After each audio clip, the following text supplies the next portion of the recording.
자, 이 돈을 갚아 나가는 방식 이거 알아보겠습니다. 많은데 요거는 매우 자주 물어봅니다. 해마다 최소한 한 문제 이상을 물어봐요. 요즘에는 두 문제를 물어봅니다. 하나는 말로 물어보고 하나는요 계산 문제 물어보니까 계산 문제 꼭 할 줄 아셔야 돼요. 이렇게. 자, 그 주요 원리금 상환 방식이다 해서 요 세 놈 그 밑으로 내려가면 원금 균등 상환, 그 다음에요 원리금 균등 상환, 세 번째요 체증식. 요 세 가지는요 비교해가면서 이제 물어봅니다. 이거를요 원금 이자를 갚아 나가는 방식이다, 상환 방식이라 할게요. 이렇게. 요거는 이제 요 세 가지는 해마다 물어보니까 정리가 되셔야 됩니다. 맨 먼저 우리가 돈을 빌려줄 테니까 원금을 매기 똑같이 해서 갚아 나가라, 이렇게 하는 걸 뭐라고요? 원금 균등 상환이다 해줍니다. 자, 그 다음에 두 번째는요, 요거는 원금을 똑같이 해서 상환해라, 이런 얘기고, 요거는요, 원금이자 합계액을 똑같이 해서 갚아 나가라는 얘기죠. 이걸요, 원리금 균등 상환 방식이라는 겁니다. 원리금 균등 상환 방식. 노란색으로 이렇게. 자, 세 번째는요, 채라는 게 뭐냐면 점점이라는 뜻입니다. 자, 점점 뭔가 늘려나가라는 얘기죠. 이걸요 체증식 혹은요 점증식 이렇게 표현합니다. 똑같은 표현입니다. 체증식 혹은요 점증식이다, 이렇게. 자, 점점 늘려나가라, 이렇게 하는 걸요 체증식이다 해줍니다. 이 그림이 이제 머릿속에 들어와야 됩니다. 이렇게 보겠습니다. 이렇게 본다면, 자, 여기 보시니까 1년, 그 다음에요 2년, 그 다음에요 3년, 그 다음에요 여기 4년, 이렇게 해서 일단 4년 동안에 걸쳐서 우리가 10,000원을 빌려줄 테니까 4년 동안 갚으랍니다. 10,000원. 그리고 매년 말에 1월 1일 날 빌려줄 테니까 매년 말에 원금도 갚고 이자도 갚으랍니다. 그리고 이자율은 10%랍니다. 자, 그리고 이거는 고정금리를 가정해 볼게요. 무슨 금리라고요? 고정금리. 자, 그러면 요거 딱 보겠습니다. 여기 딱 보시면 이렇게 1년, 여기는 뭐예요? 여기 딱 보면 뭐 있습니다. 2년. 그 다음에 요거는요 3년, 그 다음에요 4년. 이게 4년 동안에 걸쳐서 원금을 똑같이 갚으라는 얘기죠. 그러면 얼마씩 갚으면 돼요? 4년 동안에 2,500원씩 갚으면 되죠. 그래서 10,000원 나누기 4 하면 되는 거 아닙니까? 그러니까 2,500원씩 딱 갚으면 돼요. 1년. 이거 얼마씩이라고요? 2년, 3년, 그 다음에 4년. 이렇게 해서 갚으면 됩니다. 1년, 그 다음에 이렇게. 여기 봤어요? 이렇게. 자, 이렇게 점점 마음에 안 들어지네요. 이렇게. 자, 이게 얼마씩이라고요? 이렇게 또 밑으로 내려갈 때는 삐딱삐딱합니다. 옆으로 할 때는 거의 자로 잰 듯한데, 이게 약간 요즘에 술 별로 안 먹는데도 그러네. 그랬어요. 요즘에 뭐라고 했어요? 뭐라고 욕했나요? 그래서 저거 믿고 공부해야 되나 이렇게 속으로 생각했나요? 이렇게. 자, 이게 얼마씩이라고요? 2,500원씩입니다. 2,500원. 네, 얼마씩이라고요? 2,500원. 자, 그리고 항상 이자는요, 원금정에 남아있는 금액 있죠? 여기에 붙는 겁니다. 그리고 항상 기간 동안에 이자를 받는 겁니다. 언제라고요? 기간. 그럼 1년 빌려줬으면 1년 동안 이자를 받아야 될 거 아닙니까? 그러니까 첫 해는 갚은 돈이 있어 없어요? 없죠. 그러니까 10,000원에 대해서 1년 지났으니까 1년치 이자 내야 되죠. 그러니까 10% 이자를 내야 됩니다. 이렇게 1,000원의 이자를 내야 되겠네요. 이렇게. 이자는 얼마라고요? 1,000원 이자를 내야 됩니다. 두 번째 볼게요. 두 번째는요, 10,000원에서 왜 갚았어, 안 갚았어요? 갚았죠. 그럼 7,500원 남아 있었는데 7,500원이 1년 지났죠. 1년치 이자 내야 되겠네요. 750원의 이자를 내야 됩니다. 이렇게. 자, 3년째는요, 10,000원에서 얘도 갚고 얘도 갚았죠. 그렇게 해서 그러면 5,000원 남았으니까 이때는요 500원 이자 붙고 여기는요 250원 이렇게 해서 갚아 나가는 이러한 방식입니다. 자, 이렇게 하는 걸 뭐라고요? 원금 균등 상환 방식이다, 이렇게 얘기합니다. 자, 두 번째 볼게요. 두 번째는요 이렇게 볼게요. 이렇게. 자, 1년, 2년, 3년, 4년인데, 자, 우리가 10,000원을 빌려줄 테니까 매년 말에 원금이자를 똑같이 해서 갚아 나가라는 얘기죠. 원금이자 합계액을 똑같이 해서 갚아 나가라. 이럴 경우는요 10,000원 곱하기 이제 여러 번 했으니까 여기다 저당상수를 곱해주면 됩니다. 무슨 상수라고요? 저당상수인데, 이걸 자꾸 이거 어떻게 계산하냐 물어보는데, 요거는요 연금의 현가계수의 역수 있죠. 요걸 저당상수라는 겁니다. 뭐라고요? 연금의 현가계수 역수. 그러니까 자, 역수니까 거꾸로 합니다. 1 빼기 1 플러스 0.1에 마이너스 4제곱 해주면 돼요. 이렇게. 그러니까 집에 가서 계산하시면 요 마이너스 4제곱은요, 이렇게 거꾸로 해주면 돼요. 이렇게 1 플러스 0.1에 4제곱분의 1이죠. 이렇게 계산하면요, 정확히 3,155원 납니다. 이렇게. 안 나오면 말씀하세요. 정확히 얼마 나온다고요? 3,155원. 자, 이거 이제 매년 원금이자 합쳐서 똑같이 얼마라고요? 3,155원씩 갚으라 합니다. 그럼 여기서 조심할 게 얘랑 합치면 얼마예요? 3,500원이죠? 그러니까 얘보다는 작게 출발합니다. 얘보다는 뭐라고요? 작게 출발한다. 기억하세요? 자, 그러면 자 보시면 1년, 그 다음에 이거 너무 약간 크게 할게요. 1년, 2년, 그 다음에요 3년, 여기는요 4년. 지금 제가 그리는 거 한번 보세요. 거의 그냥 자로 잰 듯합니다. 이렇게 딱. 자, 이 마음에 안 드네요. 이거 이렇게 딱 해서 딱 해서. 자, 이것도요 1년, 2년, 그 다음에요 3년, 이게 4년. 이것도요 딱. 이것도요 딱 정확하죠? 자, 이거를 이제 원금하고 이자를 쪼개 보겠습니다. 첫 해는 갚은 돈 있어 없어요? 없으니까 이제 10,000원에 대해서 1,000원의 이자가 딱 붙는 겁니다.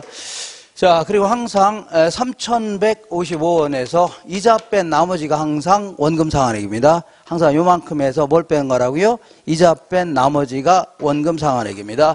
2,155원이 되겠네요. 두 번째는요, 10,000원에서 얘 갚았어요, 안 갚았어요? 갚았죠. 그러니까 자, 7,845원 남았습니다. 7,845원에 대한 이자 785원의 이자가 붙습니다. 그리고 항상 여기서 이자 뺀 나머지죠. 이게 바로 원금 상환액이 되는 겁니다. 2,370원이 될 겁니다. 3년째는요, 10,000원에서 얘도 갚고 얘도 갚았죠. 그러니까 이자는 이제 점점 줄어드는 겁니다. 그리고 이 원금 상환액은요, 점점 늘어나는 이런 형태입니다. 자연스럽게 늘어나는 이런 형태. 이런 형태를 뭐라고요? 원리금 균등상환 방식이라는 겁니다. 그 다음에 이제 체증식 상환은요, 이렇게 보겠습니다. 이렇게 1년, 2년, 3년, 4년인데, 얘는 뭐 처음부터 어떤 법칙에 따라 갚아라. 그게 아닙니다. 갚으라는 얘기가 아니라, 이렇게 다시 할게요. 약간 밑으로 내려가겠습니다. 이렇게. 자, 1년, 2년, 3년, 4년인데, 얘는 이렇게 하는 겁니다. 이게 다시, 이렇게. 자, 다시. 이렇게 보겠습니다. 1년, 2년, 3년, 4년인데, 자, 약속을 이렇게 하는 겁니다. 금융기관은 약속을. 너 첫 해는 원금 중에 300원만 갚아라. 이렇게 할 수 있어, 없어요? 있죠? 300원만 갚아라. 원금 중에. 두 번째는요, 1,000원을 갚으랍니다. 1,000원을 갚아라. 자, 세 번째는요, 3,700원을 갚으랍니다. 이렇게. 그 다음에 마지막 해는요, 남은 돈이 얼마나 남았어요? 5,000원 남았죠? 다 갚으라는 얘기입니다. 이런 식으로. 자, 그럼 이자를 한번 붙여보겠습니다. 이자는 첫 해는 갚은 돈 있어 없어요? 없죠. 그래서 10,000원에 대해서 1,000원의 이자가 딱 붙는 겁니다. 1,000원. 자, 두 번째를 볼게요. 두 번째는요, 10,000원에서 얘 갚았어요? 안 갚았어요? 갚았죠? 300원. 그냥 9,700원 남았으니까 9,700원에 대한 이자 970원의 이자가 딱 붙는 겁니다. 자, 3년째는요, 10,000원에서 얘도 갚고 얘도 갚았죠? 그러니까 이자하는 게 점점 줄어듭니다. 이렇게. 그리고 요거는 약속대로 원금 상환액은 점차 이게 늘려나가는 이러한 방식입니다. 이렇게. 이런 식으로 갚아나가는 걸 뭐라고요? 체증식 혹은 점증식 해줍니다. 자, 이렇게 해서 일단 머릿속에 이제 뭐가 맨 먼저 들어야 되냐면, 일단 초기에 원금 상환액이 가장 많은 게 어떤 거예요? 원금 균등입니다. 가장 작은 게 어떤 거예요? 체증식으로. 얘는 항상 중간입니다. 원리금 지불액도 마찬가지입니다. 원리금 지불액이 가장 많은 게 어떤 거예요? 원금 균등. 가장 작은 게요? 체증식. 얘는 항상 중간입니다. 자, 그래서 만약에 만기가 30년인데 5년 있다 조기 상환을 하려고 합니다. 이때 남아있는 조기 상환하려고 할 때 남아있는 대출 잔액 있죠? 잔금이 가장 작은 게 어떤 거예요? 셋 중에? 원금 균등입니다. 왜냐하면 그동안 가장 많이 갚았을 거 아닙니까? 그러니까 이게 가장 작을 수밖에 없네요.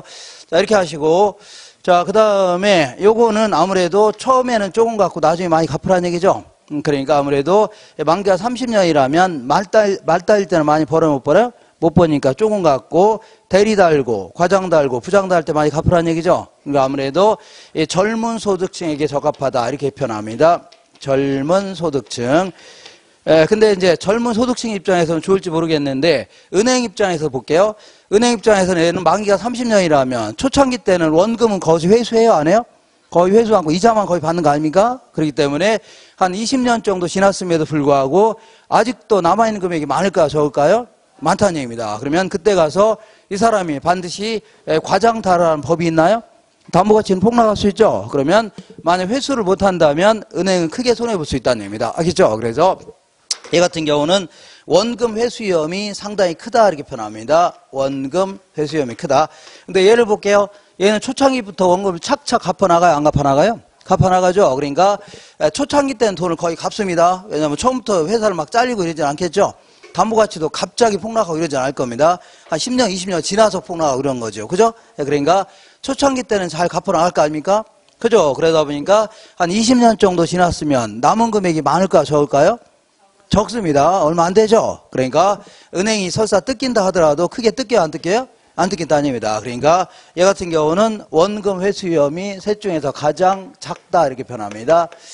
자, 그리고 얘는 항상 뭐든지 중간입니다. 오염도 중간이에요. 그럼 항상 은행도 자기네들 위험에 따라서 이자율이 결정되는 겁니다. 그러니까 이 셋 중에서 얘는요, 이자율 레이트 해줄게요. 이 가장 낮다 해줍니다. 요거는요, 이자율이 가장 높다. 이건 뭐라고요? 이자율이 딱 중간입니다. 알겠죠? 이렇게. 그러면, 자, 이것도 중요하세요. 대출 전기간을 동안에서 뭐라고요? 대출 전기간을 통해서 은행에다가 원금 이자를 가장 많이 납부하는 게 어떤 것 같아요? 뭐라고요? 가장 많이 납부하는 게. 자, 일단은 셋 다 10,000원 갚는 건 똑같아요? 안 똑같아요? 10,000원 다 갚는 건 똑같습니다. 그죠? 근데 다시 한번 질문을 볼게요. 대출 전기간 동안에 걸쳐서 은행에다가 원금 이자를 가장 많이 납부하는 게 셋 중에 어떤 거예요? 채팅입니다. 왜냐하면 일단 얘는 이자가 높아요, 낮아요? 일단 높죠. 그리고 얘는요, 처음에는 원금 거의 갚아요, 안 갚아요? 안 갚고 거의 막 이자만 납부하는 거 아닙니까? 그죠? 그러니까 이자 부담이 굉장히 큰 겁니다. 근데 얘를 볼게요. 얘는 처음부터 원금을 착착 갚아요, 안 갚아요? 갚고 나중에는 이자 낼 돈 별로 있어, 없어요? 없다는 얘기입니다. 그러니까 얘는 이자율도 높고 그 다음에 거의 막 이자만 납부하는 겁니다. 은행 좋은 일만 시키는 겁니다. 그러니까 다시 한번 정리할게요. 대출 전기간 동안에 은행에다 갚는 돈이 가장 많은 게 어떤 거라고요? 체증식이다. 정리하세요. 이렇게.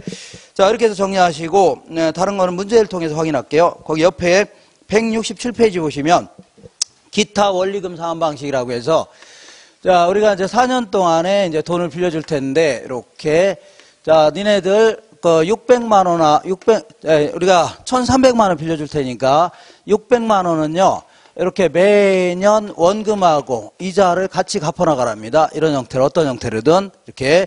자, 그리고 나머지는요, 700만 원은요, 4년 동안에 매달 이자만 갚으랍니다. 그러면 4년 지나면 600만 원 갚을 게 있어, 없어요? 없죠? 4년 지나면 다 갚았을 거 아닙니까?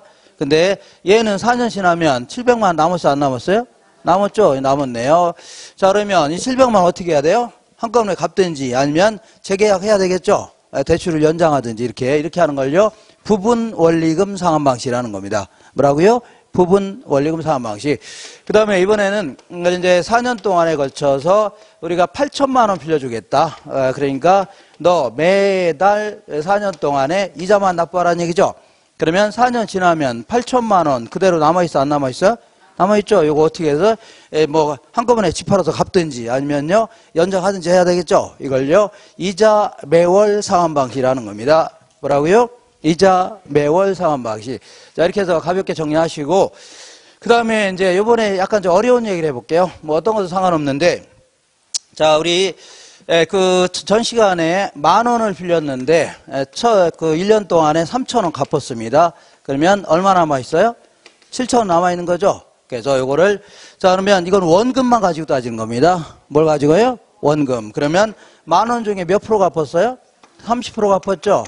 그 남아있는 금액이 얼마라고요? 7,000원 남았으니까 몇 프로 남아있어요? 70% 남아있잖아요. 그래서 요걸 지금부터 상환 비율 해줍니다. 얘는요, 잔금 비율. 그래서 상환 비율, 잔금 비율 할 때는 항상 원금만 가지고 따지는 겁니다. 뭘 가지고 따진다고요? 원금만 가지고 따지는 거예요. 그리고 요거를 소수점으로 하면 앞으로 두 칸 가면 되죠? 0.3이 됩니다. 이걸 뭐라고요? 0.7이 되겠죠? 합치면 얼마라고요? 1이 되는 겁니다. 상환 비율과 잔금 비율을 합치면 얼마라고요? 1이 되는 겁니다. 이렇게. 자, 요거를 잔금 혹은 잔고 이렇게 표현합니다. 잔금 혹은요, 잔고 이렇게 표현합니다. 똑같은 논리로 이렇게 해볼게요. 이걸 가지고 따져볼게요. 이걸 가지고.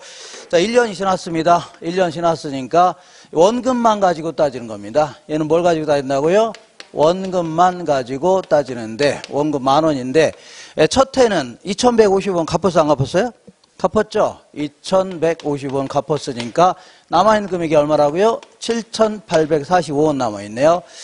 자, 그러면 먼저 상환 비율은요. 상환 비율은 자, 10,000원 중에 얼마 갚았어요? 1년 지난 후에 1년 후를 얘기합니다. 자, 10,000원 중에 얼마 갚았어요? 2,150원 갚았죠? 그러니까 계산하면요 0.2155가 되는 겁니다. 21.5% 요거를요 상환 비율 해주는 겁니다. 그 다음에 잔금 비율은요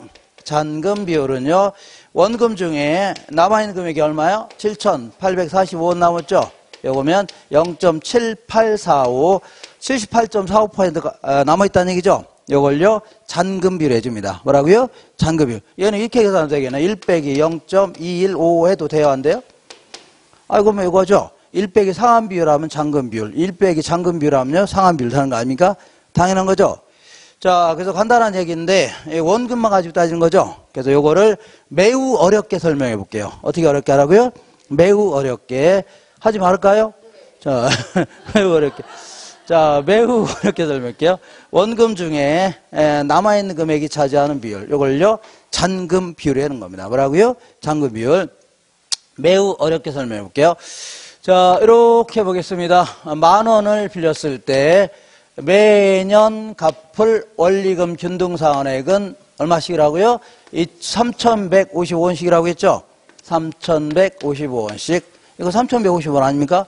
이것도 말하고요. 3,155원. 이것도요. 3,155원. 여기요. 3,155원. 이렇게. 근데 여기에는 이자가 포함돼 있어요? 포함이 안 돼 있어요? 포함됐죠. 이자를 쏙 빼낸 게 원금액이 되겠네요. 이자를 뭐라고요? 쏙 빼낸 게 원금액이 되겠죠. 그래서 요거는 이렇게 계산하면 됩니다. 그래서 자 3,155원 곱하기 연금의 현가계수 있죠. 연금의 현가계수 기간은요 4년짜리 요걸 곱하면 됩니다. 그러면 이자 쏙 빼낸 금액이 나옵니다. 그리고 1년 지났습니다. 1년, 2년, 3년, 4년이니까 1년 지났으니까 요거는 갚았어요? 안 갚았어요? 갚았죠. 그래서 요 상태에서 1년 지났을 거 아닙니까? 그러면 남아있는 금액이 요거죠. 여기는 이자가 포함돼 있어요? 포함이 안 돼 있어요? 포함됐으니까 이자를 쏙 빼낸 게 1년 된 시점에서의 잔금액이 되는 겁니다.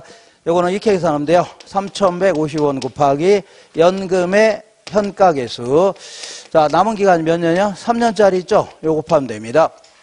자, 그럼 이렇게 해서 계산한 것도 잔금 비율이 되는 겁니다. 무슨 비율이라고요? 잔금 비율.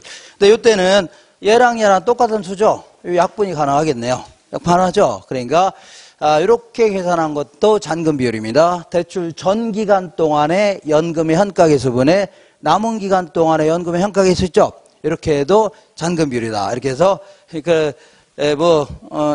기억하시면 하시고 난 도저히 이런 거 싫다 그러면 얼른 무시하세요.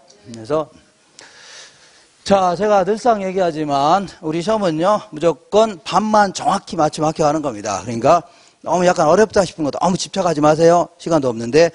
자, 그러면 지금부터 이제 계산 문제를 좀 풀어보겠습니다. 계산 문제는 요거 아니면 요게 꼭 물어봅니다. 요거 아니면 꼭 물어보니까 둘 중에 하나를 둘 중에 하나 물어보니까 계산할 줄 아셔야 돼요. 자, 먼저 1번 거기에 1번 보겠습니다. A씨는 주택을 구입하기 위하여 은행으로부터 5억을 대출받았는데 은행의 대출 조건이 다음과 같을 때 9회차에 상환해야 될 원리금 상환액은 그러면 대출금리는요 5%랍니다. 대출기간은 20년이고 원금 균등 상환 방식이랍니다. 매년 말에 갖기로 했죠. 그래서 자, 그러면 요거 물어보는 겁니다. 요 계산 문제 이렇게 요 계산 문제는요 이렇게 한번 그림을 통해서 한번 볼게요. 이렇게 자, 얼마 빌렸어요? 5억 빌렸죠? 5억을 빌렸습니다. 다시. 자, 5억을 빌렸죠? 자, 그리고 1년, 2년, 3년, 이렇게 당당당 해서 이제 몇 년째라고요? 9회차 원리금 지불액을 얘기하는 거죠? 9회차. 그러면 매년 원금 갚는 돈은 같아요, 달라요? 매년 원금 갚는 돈은 같아요, 달라요? 원금 똑같을 거 아닙니까? 자, 그래서 요거는 이제 9회차가 되겠네요. 자, 그러니까 매년 갚을 원금액은 어떻게 계산하면 돼요? 나누기 20년 하면 되죠? 예, 20년 하면 될 거 아닙니까? 그러면 2,500만 원 될 겁니다. 얼마라고요? 2,500만 원. 그러니까 매년 얼마씩 갚으면 돼요? 2,500만 원. 얼마씩이라고요? 2,500만 원. 댕댕댕댕. 매년 얼마씩 갚으라고요? 2,500만 원 갚으면 되죠? 자, 그죠? 그리고 항상 이자는요, 원금 중에 남아있는 금액이 붙겠죠? 그러니까 이자는 점점 줄어들까요? 늘어날까요? 줄어듭니다. 자, 그러면 9회차는 이자 계산해 볼게요. 9회차는요, 5억에서 그동안 2,500만 원씩 몇 번을 갚을게요? 8번. 금방 하시네요. 이게 바로 그동안 남은 금액이 아닙니까? 여기다 이자율이 몇 프로라고요? 5% 계산하면 됩니다. 그러면 아마도 요거는요, 1,500만 원 될 겁니다. 얼마라고요? 1,500만 원. 그래서 원금 2,500만 원, 이자 얼마라고요? 1,500만 원. 이렇게 답하면 돼요. 맞나요? 네. 예, 이렇게 계산하면 됩니다. 자, 맞습니다. 이렇게 할 수 있죠? 자, 몇 번 연습해 보세요. 요거.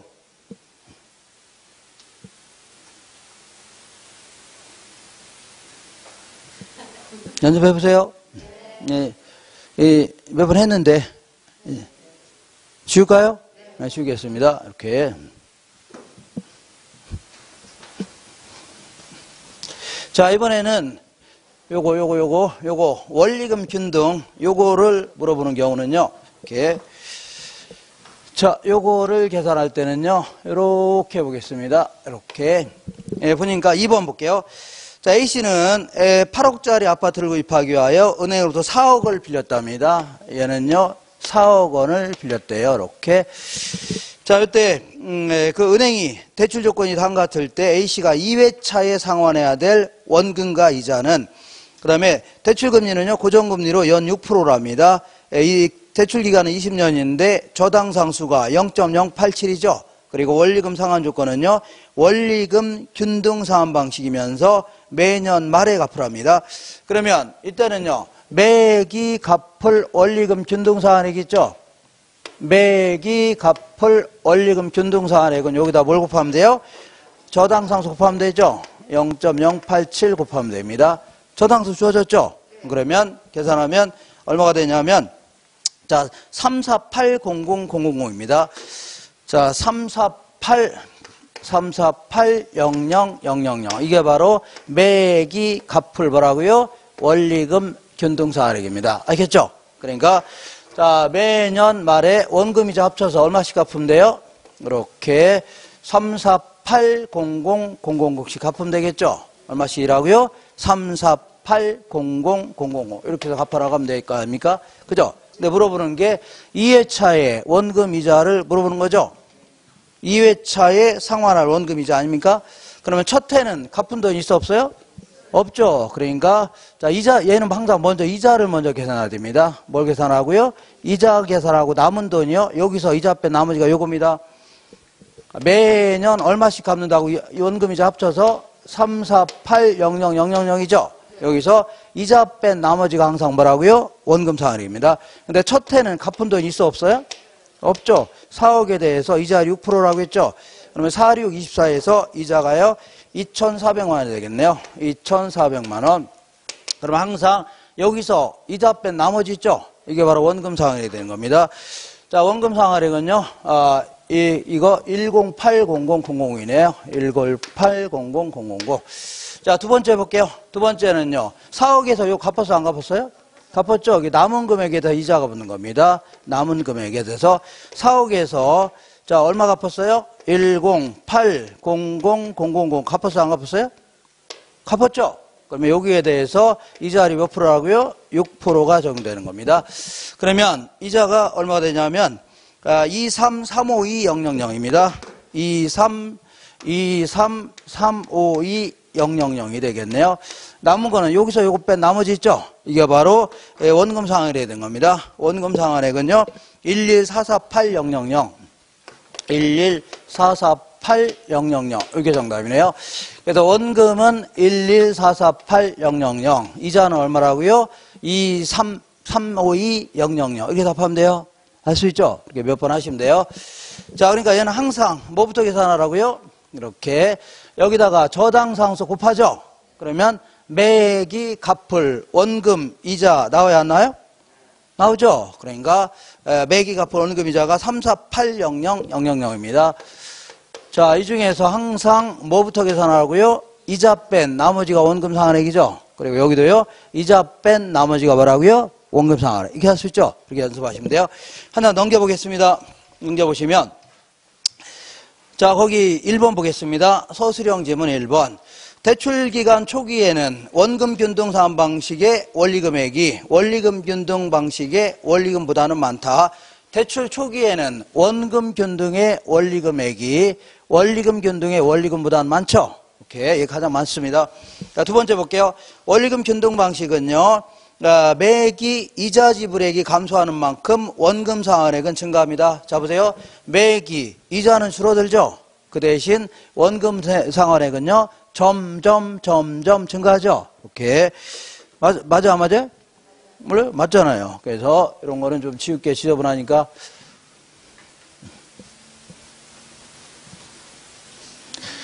자, 세 번째 보겠습니다. 원리금 균등 방식은요. 원금 균등에 비하여 초기에 원리금에서 이자가 차지하는 비중이 크다. 자, 얘는 이 전체 중에 이자가 차지하는 비중이 좀 작죠. 근데 얘는요, 전체 중에 이자가 차지하는 비중이 커요, 작아요? 큽니다. 맞습니다. 그 다음에 4번 볼게요.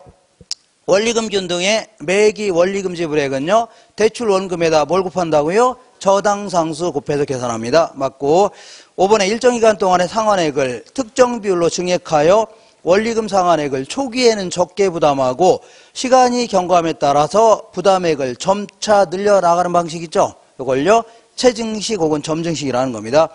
그 다음에 6번 볼게요. 체증식 상환 방식의 경우는요, 미래 소득이 증가될 걸로 예상되는 누구한테요? 젊은 소득층에게 적합하다. 맞습니다. 7번. 체증식 상환 방식은요, 초기에는 적게 갚고 후기로 갈수록 상환액이 점점 늘어나서 대출 잔액이 지속적으로 결과적으로 감소합니다. 그래서 대출자 측에서는 초기에 원금 회수가 적어서 원금 회수 위험이 커요, 작아요? 크다고 했죠. 그렇기 때문에 다른 상환 방식에 비하여 이자가 높아요, 낮아요? 높죠. 우리 입장에서 이자 부담이 클 수밖에 없다는 얘기입니다. 이렇게. 자, 그 다음에 자, 8번 보겠습니다. 8번. 자, 체증식 상환 방식은요, 초기에 저당 지불액이 이자 금액에도 못 미치는 부의 상환이 발생할 수 있다. 자, 부의 상환은요, 이게 상환이라는 표현 자체는요, 이렇게 볼게요. 원금이 10,000원 있다면 10,000원을 이렇게 점점 갚아 나가는 거 있죠? 이걸 상환한다 이런 거 아닙니까? 갚아 나가는 건데, 부의 상환 혹은 역의 상환이라는 것은 이 원금을 갚긴커녕 원금이 더 커질 수 있어 없어요? 있죠? 이걸 뭐라고요? 부의 상환 아니면요 역의 상환이라는 겁니다. 거꾸로 상환이라는 얘기죠. 원금이 갚긴커녕 원금이 불어났다는 얘기죠. 어떤 경우에 이런 현상이 나타나냐면 초기에 만약에 은행에서 그러는 겁니다. 초기에 너 첫 해는 600원만 내랍니다. 얼마 내라고요? 600원만 내래요. 그러면 첫 해 이자가 원래 얼마예요? 1,000원 아닙니까? 1,000원은 받아야 돼 최소한. 은행은 이자는 최소한 받아내야 될 거 아닙니까? 근데 600원만 받았으니까 요 400원 못 받았어요? 못 받았죠? 요 400원 은행이 손해볼래나요? 절대 은행이 손해본 집단이 아닙니다. 그래서 요거는 이자도 못 받은 거 400원이죠? 요거는 이제 원금에 이렇게 가산하는 겁니다. 그러니까 원금을 갚긴커녕 원금에다 혹이 붙어서 안 붙었어요? 붙었죠? 그래서 이걸요, 이 부의 상환, 상환하기는커녕 거꾸로 상환했다는 얘기죠? 그래서 여기다 다음 연도에는요, 여기다가 이제 이자를 부과하는 겁니다. 그죠? 이렇게. 이런 형태를요, 부의 상환이 발생할 수도 있는 겁니다. 자, 그 다음에, 자, 9번 볼게요. 차입자가 대출액을 중도 상환할 경우에 원금 균등 방식은 원리금 균등에 비하여 대출 잔액이 작겠죠? 왜냐면 얘가 초기에 많이 갚았죠? 그러니까 중도 상환할 때 대출 잔액이 작을 수밖에 없는 겁니다. 그 다음에 10번 볼게요. 대출자 입장에서 차입자에게 원리금 균등 방식보다는 원금 균등으로 대출해 주는 것이 원금 회수 측면에서는 보다 안전하죠. 얘보다는 얘가 원금 회수 측면에서는 안전해요, 안 해요? 안전하다는 얘기입니다. 이렇게. 자, 그 다음에 자 11번 볼게요. 원금 변동 방식은 원리금 변동에 비하여 전체 대출 기간 만료 시에 누적된 그동안 총 지불한 원리금 상환액이 더 적다고 했죠. 자, 얘보다는 은행에다 납부하는 돈이 작다고 했죠. 일단은 이자율이 작잖아요. 얘는 이자율이 작고 얘는 높죠. 얘가 아까 뭐라고 했어요? 얘가 은행에다 총 납부하는 금액이 가장 작은 게 어떤 거예요?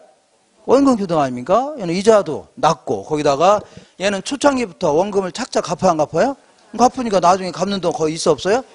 예를 들어서 1억을 빌렸는데 첫 해 5년 동안 갚기로 했는데 첫 해 9천만 원 다 갚았습니다. 남은 금액이 얼마 돼요? 안 돼요? 안 되니까 이자 낼 돈이 돼요? 얼마 돼요? 안 돼요? 안 된다는 얘기입니다. 이런 논리입니다. 다시 해요? 다시 하랍니다. 싫어요. 안 할 겁니다.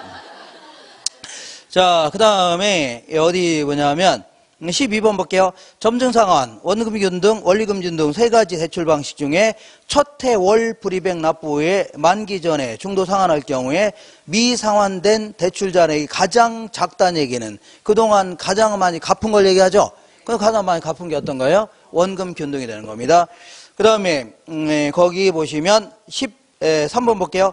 점증상환, 원리금 균등, 원금 균등 중에서 원금 균등 분할 상환 방식의 원금 균등이 대출 실행 시점에서의 총부채 상환 비율이 가장 높고, 자, 총부채 상환 비율은요, 이렇게 볼게요. 이걸요, DTI라고 하는데, 요거는요, 연간 소득분의 연간 원리금 지불액이 차지하는 비율을 얘기하는데, 자, 이 셋 중에서, 자, 첫 해 원리금 지불액이 가장 많은 게 어떤 거예요? 원금 변동이죠. 그러니까 대출 초기에 DTI가 가장 높은 게 어떤 거예요? 원금 변동입니다. 그리고 자, 대출 실행 후 10년이 되는 시점에서 대출 비율 LTV가 가장 낮은 것은 LTV는요. 이렇게 자, 이 부동산 가치분의 대출액이 차지하는 비율인데 자, 한 10년 지났다고 시작. 그러면 그동안 가장 많이 갚은 게 어떤 거예요? 원금 변동인가? 남은 대출액이 가장 작은 게 어떤 거예요? 원금 변동 아닙니까? 그러니까 여기에 대출된 10년 시점에 LTV가 가장 낮은 게 어떤 거예요? 원금 변동입니다. 알겠죠? 이렇게 정리하시면 돼요. 자, 정리할 수 있나요? 이렇게 해서 여기까지 몇 번이고 연습해 보세요. 지울게요. 쉬어도 되죠? 이거 이해가 되시겠나요?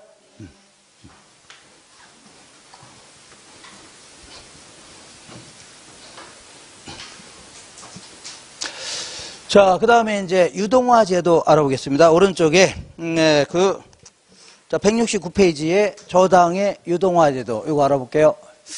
자, 유동화라는 표현 자체는요, 당장 현금화 시키자는 걸요, 유동화 시킨다, 이렇게 표현합니다. 자, 그러니까, 유동성이 강한 게 현금 아닙니까? 그러니까 당장 어떻다고요? 현금화 시킨 걸요, 유동화 시킨다, 이렇게 표현합니다. 유동화. 여기서 이걸 저당의 유동화, 지금부터 대출 채권의 유동화, 저당권의 유동화, 뭐 다 똑같은 표현입니다. 저당권의 유동화, 다 똑같은 표현인데, 이 표현만 달리할 뿐입니다. 자, 지금부터 유동화 제도에 대해서 한번 정리해 볼게요. 대출 채권의 유동화 제도다. 이렇게. 자, 요거는 뭐가 있냐면, 이렇게 보겠습니다. 이렇게. 자, 이렇게 다시, 밑으로 내려가는 것은 이렇게 됩니다. 자, 이게 뭐냐면 신한은행입니다. 신한은행 이렇게 우리 시중에 있는 금융기관 중에 하나인데 이 신한은행이 이렇게 주택 소비자들한테 자, 부동산 구입하는 소비자들한테 주택을 구입하려는 소비자한테 이게 돈을 딱 빌려주게 되면 자, 이 두 가지 권리가 일단 생깁니다. 이렇게 일단 돈을 빌려줬으니까 원금을 받을 권리가 있어 없어요? 있죠. 돈 빌렸으니까 받을 권리가 있는 거 아닙니까? 그리고 시간이 지나면 이자도 받을 권리가 있어 없어요? 있죠. 이거 원리금 수취권이라 하는데 요거는 이 사람한테만 청구할 수 있는 권리입니다. 그렇기 때문에 사람에 대한 권리이기 때문에 우리 민법에 따르면 채권해 줍니다. 뭐라고요? 채권. 그 다음에 만약 이 사람이 돈을 못 갚는다 그러면 담보로 잡은 부동산이죠. 이걸 팔아서 회수할 수 있는 권리 이걸요 저당권이라 하는 겁니다. 자, 근데 이 저당권은요, 물건 팔아서 회수할 수 있는 권리 아닙니까? 그러니까 당연히 물건에 대한 권리를 얘기하는 겁니다. 그렇기 때문에 누구한테도 대항할 수 있어요. 그래서 이거를요, 요 저당권이라 하는데 이거는요, 물권입니다. 무슨 권이라고요? 물건에 대한 권리. 이건 사람에 대한 권리를요, 채권. 물건에 대한 권리를요, 물권. 이렇게 얘기합니다.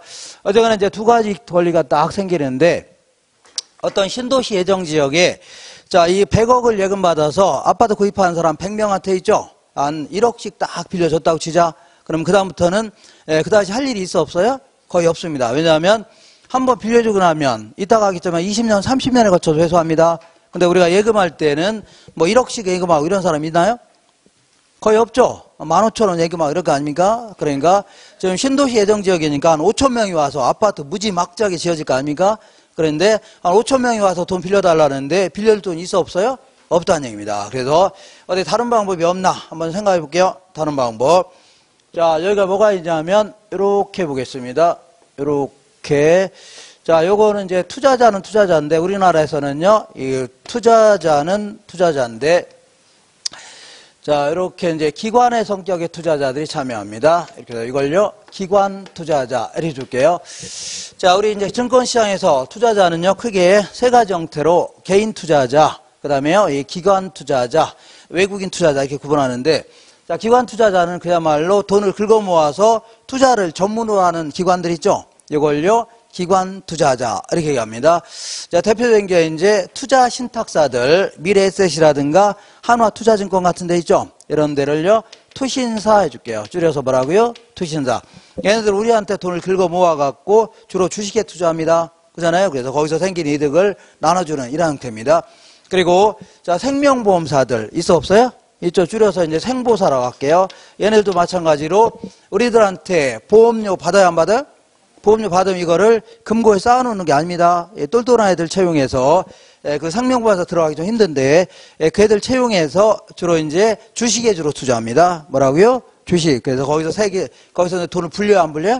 불린 다음에 뭐 사고가 터지면 그 돈 가지고 쓰는 겁니다. 이런 형태. 이걸 생명보험사라는 겁니다. 그리고 종합금융사라고 해서 줄여서요, 종금사 이렇게 얘기하는데 얘들 마찬가지로 주로 이제 예금 받은 돈 같은 거 있죠? 이걸 주로 주식에 많이 투자하는 이런 형태입니다.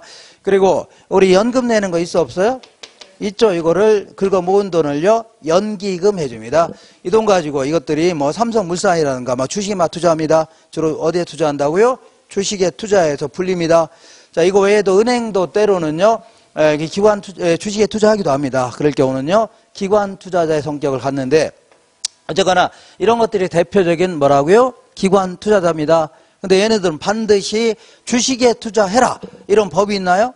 없습니다. 뭐 채권에 투자할 수도 있고 금이라든가 은 여기 투자할 수도 있고 때로는요 뭐 영화만 데 투자할 수도 있는 겁니다. 어쨌거나 얘들은 돈 될 만한 거 막 투자할 수 있는데 얘들한테 한번 이렇게 보겠습니다.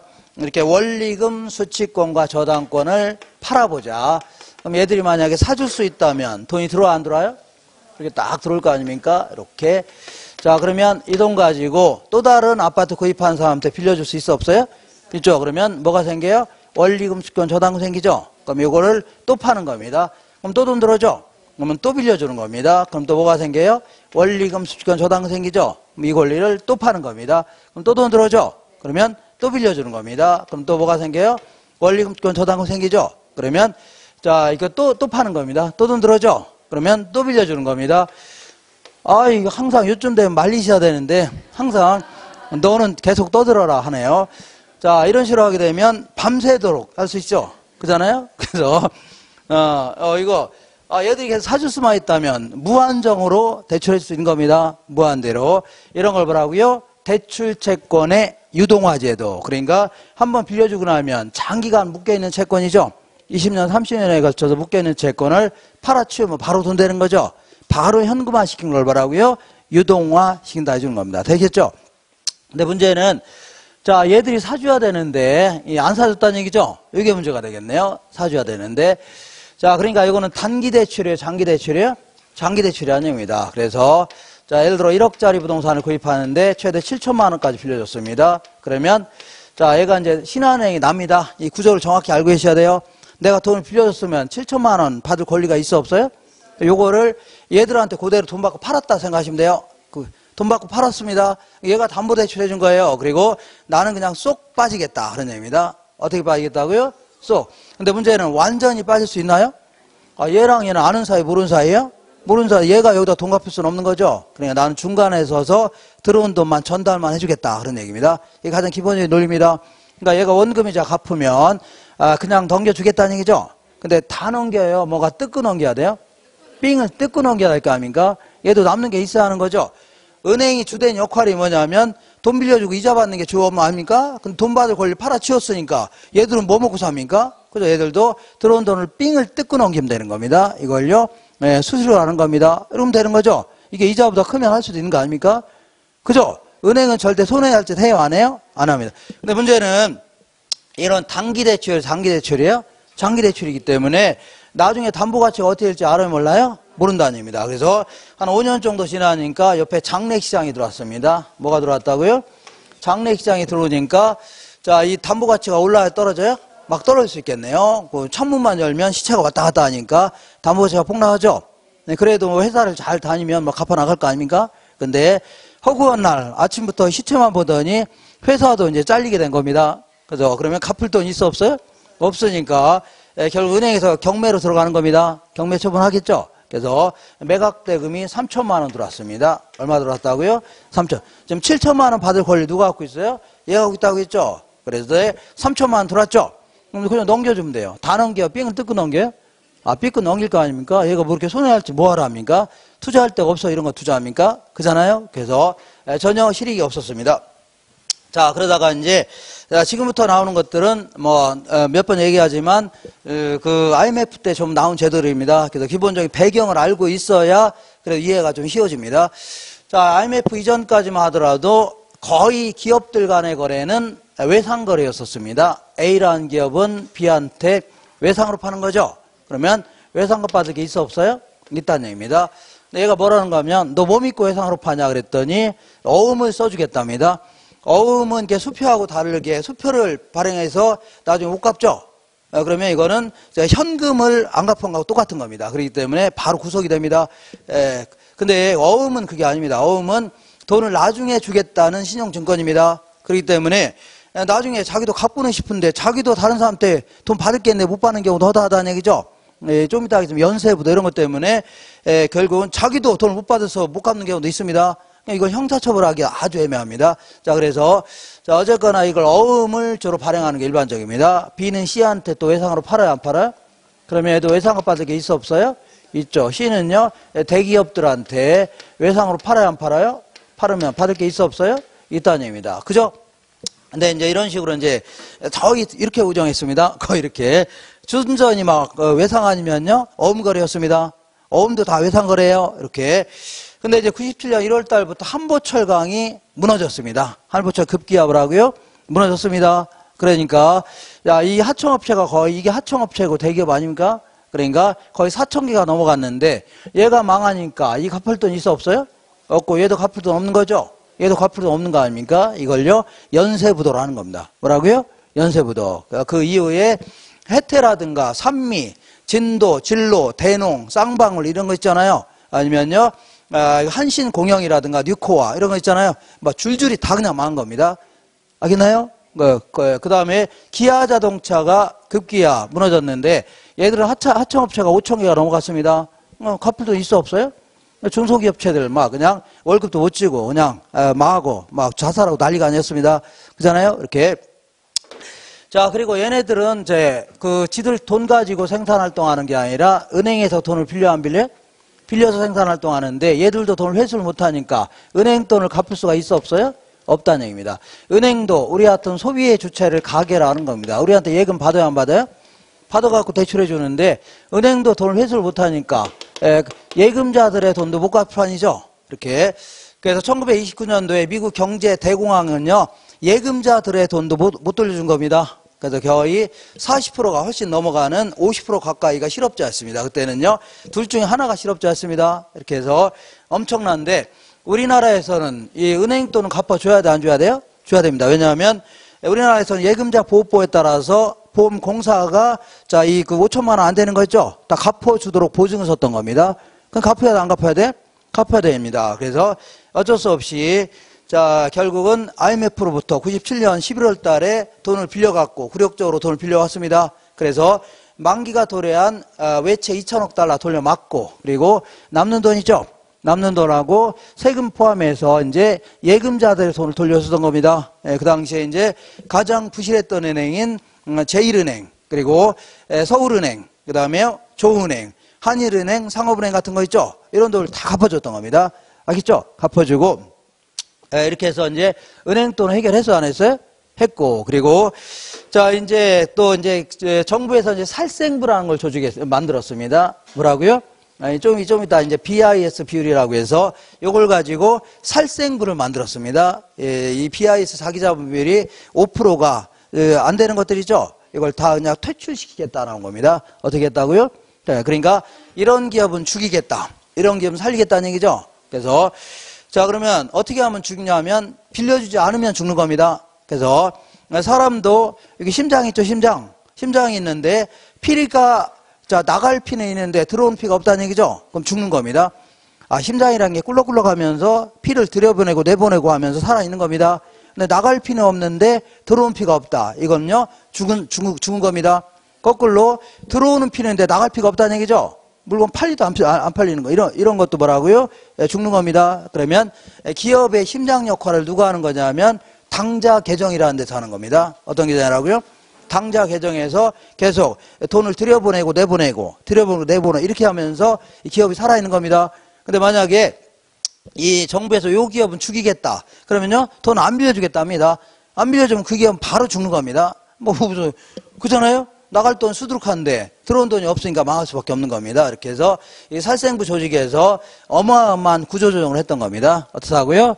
무지막지한 구조조정을 했던 거예요. 이렇게. 그리고 이제 자체로서 해결할 수 있는 방법을 강구했는데 한번 이 당시에는요 주가도 500선이 무너졌고 주택 경기도 최악이었다는 얘기죠. 그래서 일단 뭐 이렇게 해보자. 자체로 해결할 수 있는 방법을 강구했는데 먼저 자, 그 98년도 자산 유동화에 관한 법률에 따라 그냥 가볍게 들으시면 돼요. 그냥 듣기만 하시면 돼요. 가볍게 암기하는 거 아닙니다. 자산 유동화에 관한 법률에 따라서 자, 이 98년도부터 은행들한테 SPC라는 특수 목적 회사를 설립하도록 된 겁니다. 스페셜 퍼포스 컴퍼니라고 해서 일종의 이제 유동화 전문 회사다. 이렇게 하면서 이것을 차리도록 한 겁니다. 그래서 자, 니네들 자, 외상으로 물건 팔았으면 외상급 받을 권리 있죠? 매출 채권 이런 걸 여기다 팔으라는 얘기입니다. 그러면 우리가 사주겠다 그런 얘기입니다. 어떻게 하겠다고요? 사주겠다는 얘기죠. 그잖아요? 그럼 이게 돈이 들어와 안 들어가요? 들어오니까 짝짝짝 막아나가 안 막아나요? 막아나갈 수 있다는 얘기입니다. 자, 회사 같은 경우는 미수금 같은 거 여기다 팔으라는 얘기입니다. 그러면 우리가 사주겠다는 얘기죠. 현대캐피탈 같은 경우는 자동차 대금 대신 내준 거 있죠? 이런 데 팔으라는 얘기입니다. 그러면 이거 내주겠다는 얘기죠. 그러면 이렇게 카드 회사 같은 경우는 카드 대금 받을 권리 있죠? 카드론 대출 이것도 다 팔으라는 얘기입니다. 그죠? 그럼 사주겠다는 얘기죠? 이렇게.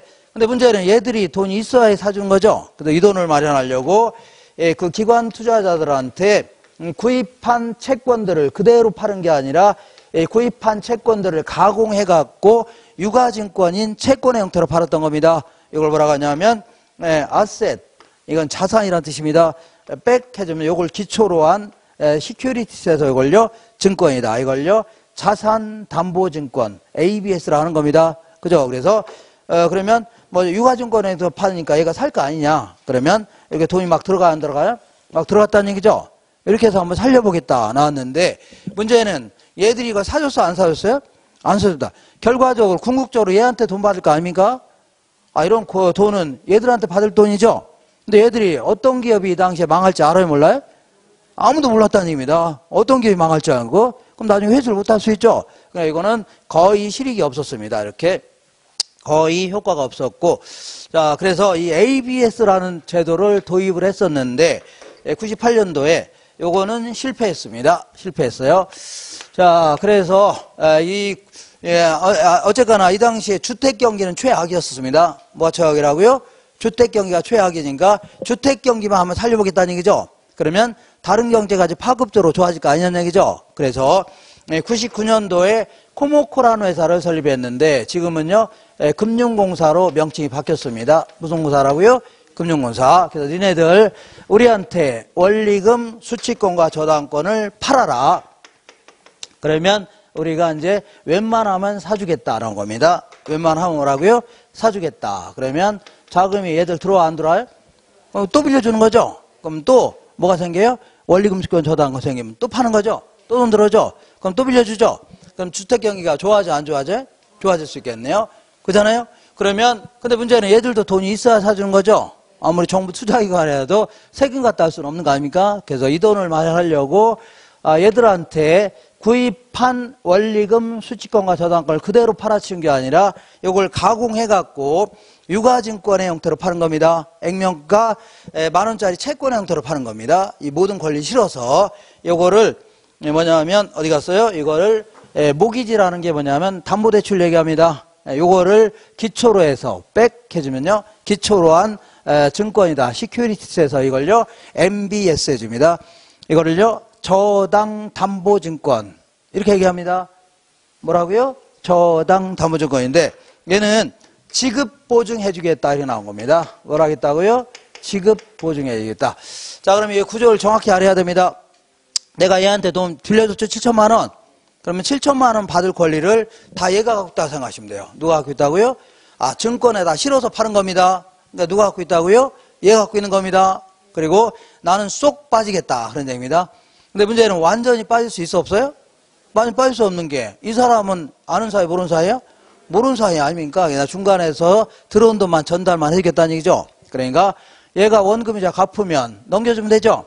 근데 그냥 넘겨요? 삥을 뜯고 넘겨요? 삥 뜯고 넘깁니다. 얘도 이렇게 넘겨주면 돼요. 근데 그대로 넘기면 돼요? 안 돼요?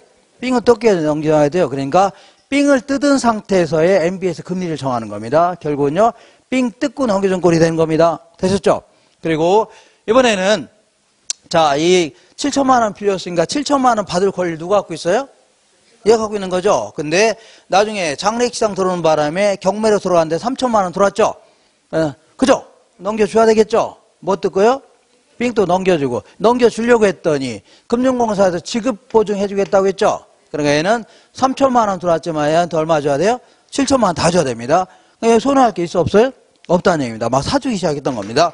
그래서 요거를 막 사주기 시작하면서 결국은 기관 투자자들이 갖고 있는 돈들이 막 주택시장으로 빨려 들어가면서 대한민국에서 IMF에서 벗어나는데 아주 큰 일조를 했던 제도 있죠. 이게 바로 MBS 제도입니다. 알겠나요? 그래서 이 당시에 2000년부터 막 집가격이 그냥 잠만 자기로 막 올라가는 겁니다. 1,000만 원, 2천만 원 막 올라가는 겁니다. 급기야는 강남에 있는 아파트가 1억짜리가 나중에는 20억까지 올라가면 이랬습니다. 무지 막지하게 올라가는 이 상태고. 자, 그리고 자, 요번에 이렇게 해보자. 이쪽으로 오겠습니다. 만약에 대기업들이 갖고 있는 뭐 본사 건물 같은 거, 이거 뭐 30층, 40층짜리 건물이 필요해요? 안 필요해요? 필요 없죠. 그냥 4개층이면 충분할 거 아닙니까? 그래서 만약에 누군가가 이 건물을 사줄 수만 있다면 얘들은 돈 들어와 안 들어와요? 들어오면 이 기업도 살아나고 얘들도 연쇄부도 막을 수 있다는 얘기죠. 근데 이 당시에는 모든 기업이 힘들었다는 얘기죠. 그래서 2천억, 5천억짜리 부동산을 사줄 수 있는 기업이 없었습니다. 그래서 2001년서부터 부동산 투자회사법이라는 게 제정되면서 우리 같은 사람한테 돈을 긁어 모아서 펀드를 조성해서 이렇게 이런 걸 법정관리라든가 화의대상 부동산, 말이 어려우니까 그냥요 망하려고 하는 부동산이죠. 이걸 사주도록 유도했던 겁니다. 그죠? 그럼 얘들은 이거 사준 다음에 얘들은 돈 들어와 안 들어와요? 들어오죠? 그럼 얘들도 살아나고 연쇄부도 막을 수 있는 거죠. 요거를요 부동산 투자회사법이라는 겁니다. 무슨 제도라고요? 부동산 투자회사. 이건 이따 할 겁니다. 그래서 지금은 요 제도를 먼저 공부할 겁니다. 자, 그래서 지금부터 자, 지금부터 요것도 간단히 알고 출발할게요. 애초에 돈을 빌려주는 시장, 이걸 뭐라고요? 1차 저당시장 해줍니다. 저당채권이 유통되는 이러한 시장을 뭐라고요? 2차 저당시장. 요거 가끔 물어보니까 이 구조를 알아야 됩니다. 자, 맨 먼저, 169페이지 맨 아래 볼게요. 맨 아래에 1차 저당시장 있죠? 이거 좀 알아볼게요. 자, 저당대부를 원하는 수요자와 저당대부를 제공하는 금융기관 사이에서 이루어진 시장 있죠? 이걸요, 1차 저당시장. 애초에 돈을 빌려주는 시장을 얘기합니다. 자, 그리고 이것도 좀 기억하세요. 얘는요, 1차 시장의 대출자라 해서 이걸요, 1차 저당 대출자입니다. 요거는요 2차 시장의 대출자라 해서 여기를요 2차 저당 대출자 이렇게 해줄게요. 2번 볼게요. 자, 1차 저당 대출자들은요 이자 수입을 목적으로 저당을 자신들의 자산 포트폴리오의 일부로 보유하기도 하고 2차 저당 시장에서 그들이 설정한 저당을 팔고 필요한 자금을 조달할 수 있죠.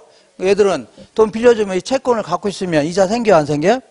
이자 생길 수 있죠. 이자수를 목적으로 갖고 있을 수 있습니다. 자산 집합의 일부로. 다만 대출 자원이 부족하면 팔아라는 얘기죠. 무조건 팔아라는 얘기는 아니죠. 이렇게 그 얘기하는 겁니다. 한 장 넘겨볼게요. 2차 저당 시장. 1차 대출 기관과 기관, 주로 우리나라에서는 기관 투자자가 참여합니다. 기관 투자자들 사이에 저당을 사고 파는 시장이죠. 1차 대출 기관과 기관 투자자들 사이에 저당을 사고 파는 시장. 이걸 얘기합니다. 2번 볼게요. 2차 저당 시장은 요걸요 특수한 목적으로 설립된 회사입니다. 이걸요 스페셜 퍼포스 컴퍼니 해줍니다. 그래서 특수 목적 회사를 통하여 투자자로부터 자금을 조달하여 주택자금을 대출기관에 공급해준 시장 있죠. 자 보세요. 결국은 MBS 팔으면 돈 들어와 안 들어요? 들어오면 이걸 구입한 데 쓰니까 결국은 이쪽으로 막 자금을 공급해준 시장입니다. 자금을 공급해준 시장. 그 다음에 세 번째 볼게요. 2차 저당 시장은요. 저당 대입을 받은 원래의 저당 차입자하고는 직접적인 관계가 있어 없어요? 없습니다. 자, 얘와 얘는 아는 사이 모르는 사이예요? 아는 사이인데 얘랑 얘는 알아 몰라요? 모릅니다. 얘는 뭐 여기다 돈만 갚으면 되고 안 갚으면 얘들이 알아서 할 일이고 신경 쓸 필요 없습니다. 전혀 상관없습니다. 이쪽은 지들끼리 알아서 하는 겁니다. 이렇게. 자, 그 다음에 자 4번 볼게요. 2차 저당 시장은요. 저당의 유동화에 결정적 역할을 하고 있다는 얘기죠. 저당의 유동화에 결정적 역할을 하는 시장은 이 시장입니다. 그리고 자 5번 볼게요. 2차 저당 대출기관들도 매입한 저당 패키지 여기저기 은행에서 구입한 원리금 주식권 저당권 있죠. 요거를 만기 같은 게 비슷한 거 이게 비슷한 거 꾸러 모을 수 있죠. 이걸 저당 패키지 꾸러미라는 겁니다. 그래서 이러한 저당 패키지를 자, 그 자신들의 투자 포트폴리오 일환으로 투자 집합의 일환으로 가지고 있을 수 있는 거죠. 가지고 있으면 이자가 생겨 안 생겨요? 생길 거 아닙니까? 다만 수익을 목적으로 하는 다른 투자자들에게 MBS 형태로 팔 수도 있다는 얘기죠. 얘들도 반드시 이걸 팔아라는 얘기는 아니죠. 갖고 있으면 이자도 생길 수 있는 거 아닙니까? 그 다음에 6번 볼게요. 2차 저당 시장에서 발행하는 투자 상품은요. 주택 대출 금리보다는 더 낮은 금리를 갖게 됩니다. 자 보세요. 요거를 주택 담보 대출 금리보다는 MBS의 발행 금리 있죠. 여기 낮아야 됩니다. 낮아야 돼요. 왜 그러냐 볼게요. 자, 얘들은 중간에 삥을 뜯어야 안 뜯어야 돼요? 삥을 뜯어야 되죠. 그러니까 이런 얘기입니다. 만약에 신한은행이 얘들한테 돈 빌려주는 금리가 몇 프로냐면 5%라고 치자. 몇 프로라고요? 5% 이제 이자 들어와 안 들어와요? 들어오면 다 줘요? 삥을 뜯고 넘겨요? 삥을 뜯고 넘길 거 아닙니까? 0.2% 정도 떼고서 넘긴다고 치자. 얘네들도 결국은 뭐가 남는 게 있어야 되죠. 그잖아요. 그러니까 결국은요. 삥을 뜯은 상태에서 금리를 정합니다. 그러니까 결국은요. 한 0.3% 정도 뗀 다음에 넘겨주는 겁니다. 그럼 얘들이 실제 받는 거는요. 한 4.5%라고 치자. 그죠? 그러니까 이렇게 담보대출 금리보다는요. MBS 발행금리가 낮아야 돼요. 그래야지 중간에 빼는 금액이 있죠. 이렇게 돼야 됩니다. 그래야지 운영이 되는 겁니다. 다시 읽어볼게요. 6번에 2차 저당 시장에서 발행되는 투자상품 MBS를 얘기합니다. 요거는요. 주택 대출 금리보다는 더 낮은 금리를 갖는다는 얘기죠. 그리고 이 시장에서 가장 중요한 거는요. 얘들이 이거 사줘야 되는 거죠. 사줘야 될 거 아닙니까? 그럼 얘들은 실질적으로 4.5%가 기대 수익률이 될 겁니다. 뭐라고요? 기대 수익률은 우리 투자론에서 기대 수익률하고 뭘 비교해서요? 요구 수익률하고 비교해서 이거 커야 되겠죠. 근데 요구 수익률은요. 기억날라 모르겠는데 시장에서의 어떤 체계적 위험 있죠. 이런 거에 따라 결정되는 겁니다. 시장에서의 어떤 위험, 뭐라고요? 위험에 따라 결정되는 거예요. 근데 얘들은 지급 보증 해준다고 했죠. 그러니까 위험이 커요, 작아요? 굉장히 작다는 얘기죠. 그러니까 그 작은 위험에 상응하는 요구 수익률은 예를 들어 한 2% 정도밖에 안 되는 겁니다. 국공채 이자율 정도밖에 안 되는 거예요. 그잖아요? 그러니까 아주 적은 위험을 부담하면서 큰 수익을 얻을 수가 있다는 얘기죠. 그러니까 매력 있어 없어요? 이따 막 사주기 시작했던 겁니다. 알겠나요? 뭐 뜯길 염려도 없고 하잖아요. 근데 이자율 상당히 높다는 얘기죠. 괜찮아 안 괜찮아요? 괜찮다는 얘기입니다. 자, 그래서 그 밑에 저당 담보증권의 발행 효과 있죠. 요건 지우지 마시고, 예, 잠깐만 쉬었다 할게요. 이렇게.